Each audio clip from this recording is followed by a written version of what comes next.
Où vas-tu passer l'éternité? Où vas-tu passer l'éternité? Cette question te paraît peut-être bizarre. Tu y penseras quand tu seras âgé ou malade. Pour l'instant, tu as la vie devant toi. En es-tu si sûr?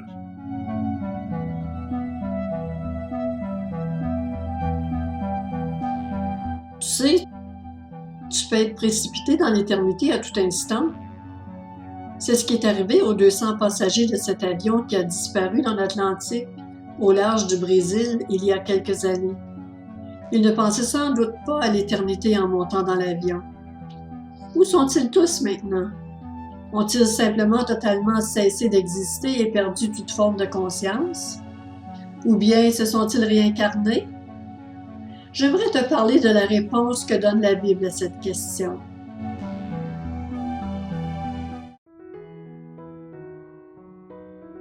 La réponse de la Bible. La Bible est le livre qui raconte l'histoire de la relation entre les hommes et Dieu, leur Créateur. Ce Dieu qui est aussi le Créateur de tout l'univers, visible et invisible. Je crois que la Bible est la parole de Dieu. 2 endroits pour passer l'éternité. Selon la Bible, la mort n'est pas la fin de toute chose, bien au contraire. La Bible te dit qu'à la fin des temps, tu ressusciteras et qu'il n'y a que 2 endroits où tu pourras passer l'éternité. Le premier est appelé le paradis. C'est un endroit merveilleux. Dieu habitera avec eux. Ils seront son peuple et Dieu sera avec eux. Il sera leur Dieu. Il essuiera toute larme de leurs yeux. La mort ne sera plus et il n'y aura plus ni deuil, ni cri, ni douleur, car ce qui existait avant a disparu. Le livre de l'Apocalypse, chapitre 21, versets 3 et 4. Le deuxième est appelé l'enfer. C'est un lieu terrifiant. La Bible le décrit comme un étang de feu, livre de l'Apocalypse, chapitre 20, verset 15, dont les habitants sont tourmentés au siècle des siècles, livre de l'Apocalypse, chapitre 14, verset 11. Comme une fournaise ardente où il y a des pleurs et des grincements de dents, l'Évangile de Matthieu, chapitre 13, verset 42. Tu es révolté par cette idée de l'enfer. Tu te dis, Dieu est plein d'amour. Comment peut-il envoyer des gens en enfer? Dieu est un Dieu d'amour, mais il est aussi un Dieu de justice. Un Dieu de justice. La Bible dit de Dieu qui ne tient point le coupable pour innocent. Le livre de l'Exode, chapitre 34, verset 7. Dieu ne ferme pas les yeux sur le péché. Que dirais-tu de la justice de ton pays si quelqu'un volait ta voiture et n'était même pas poursuivi? Dieu est bien plus juste que la justice de ton pays. Il est le garant que tous les péchés des hommes seront punis. L'homme coupable. Mais me diras-tu de quoi suis-je coupable? Je ne suis pas parfait, mais personne ne l'est. Tu connais les 10 commandements de Dieu. Les as-tu toujours respectés? Par exemple, n'as-tu jamais menti? Ou bien, as-tu toujours été respectueux de tes parents? Moi, je peux te dire que j'ai transgressé la plupart des 10 commandements. Cela s'appelle péché. C'est bien là le problème, car le salaire du péché, c'est la mort. L'Épître aux Romains, chapitre 6, verset 23. Et cette mort, c'est l'éternité passée en enfer. Mais alors, l'enfer est inévitable? Non! Dans son immense amour pour les hommes, Dieu a prévu un moyen d'y échapper, Jésus-Christ. Un Dieu d'amour. La Bible nous dit que Dieu a tant aimé le monde qu'il a donné son Fils unique, afin que quiconque croit en lui ne périsse point, mais qu'il ait la vie éternelle. L'Évangile de Jean, chapitre 3, verset 16. La Bible nous dit que le Fils de Dieu, Jésus-Christ, a porté lui-même nos péchés en son corps sur la croix. La première épître de Pierre, chapitre 2, verset 24. Qu'il a été brisé pour nos iniquités, que le châtiment qui nous donne la paix est tombé sur lui. Le livre d'Ésaïe, chapitre 53, verset 5.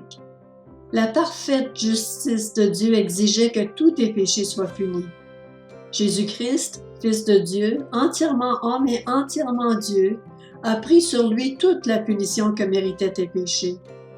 Peux-tu imaginer la plus grande preuve d'amour de Dieu pour toi que d'être allé jusqu'à se faire homme et mourir à ta place? Le salut par la foi en Jésus-Christ. Cela veut-il dire que tu sois sauvé? Non, il y a une condition que tu dois respecter pour être sauvé. Avoir la foi en Jésus-Christ. La Bible dit que celui qui croit au Fils, c'est-à-dire Jésus, a la vie éternelle. Celui qui ne croit pas au Fils ne verra point la vie, mais la colère de Dieu demeure sur lui. L'Évangile de Jean, chapitre 3, verset 36. Le salut est personnel et non pas collectif. Il est donné à celui qui croit. Ça veut dire quoi, croire à Jésus-Christ? Ce n'est pas seulement croire qu'il a existé, c'est croire que Jésus est le Fils de Dieu. Dieu lui-même l'a ressuscité et il est vivant. C'est reconnaître devant Dieu que tu as transgressé sa loi et qu'il serait parfaitement juste en te condamnant à l'enfer. Cela s'appelle confesser son péché. C'est mettre ta confiance en Jésus seul, et pas en moi, ni en personne d'autre, et en son œuvre sur la croix pour être sauvé de la condamnation divine. C'est choisir Jésus comme ton maître pour le restant de tes jours et décider de tourner le dos à ta vie de péché. Sois sauvé maintenant. La Bible dit que si de ta bouche tu déclares que Jésus est Seigneur, et si dans ton cœur tu crois que Dieu l'a ressuscité des morts, tu seras sauvé. L'Épître aux Romains, chapitre 10, verset 9. Le salut se produit à l'instant où tu mets ta foi en Jésus-Christ avec tout ton cœur. À l'instant même, tu auras la vie éternelle. Tu seras passé de la mort à la vie. L'Évangile de Jean, chapitre 5, verset 24. Alors qu'il était un juge, Dieu sera désormais pour toi un père. Il t'accueillera avec joie dans sa famille comme un fils, et plus rien ne pourra te séparer de son amour. Et tes bonnes actions, elles ne servent à rien? La Bible dit que le salut ne vient pas de tes actions. Donc, personne ne peut se vanter. L'Épître aux Éphésiens, chapitre 2, verset 9. La Bible enseigne que les bonnes actions ne sont pas la cause du salut, elles en sont la conséquence. Ainsi, la Bible dit, Jésus s'est donné lui-même pour toi, afin de te racheter de toute iniquité et de se faire un peuple qui lui appartienne, purifié pour lui et zélé pour les bonnes œuvres. L'Épître de Tite, chapitre 2, verset 14. Transformé par Jésus. La vie de celui qui croit en Jésus est transformée car Jésus agit en lui. En effet, ces bonnes actions, la Bible les appelle aussi des fruits et dit que Jésus en est la source. Ainsi, Jésus dit, « Celui qui demeure en moi et en qui je demeure porte beaucoup de fruits, car sans moi tu ne peux rien faire. » L'Évangile de Jean, chapitre 15, verset 51. Sauvé pour glorifier Dieu. Jésus te sauve du châtiment du péché, mais aussi du pouvoir du péché dans ta vie. Ta vie retrouve alors son objectif initial, glorifier Dieu. Si tu portes beaucoup de fruits, c'est ainsi que ton Père sera glorifié et que tu seras son disciple. L'Évangile de Jean, chapitre 15, verset 8. Où vas-tu passer l'éternité? Va dans une église évangélique qui enseigne la Bible afin de grandir avec d'autres personnes qui partagent la même foi en Dieu. Clique sur ce lien.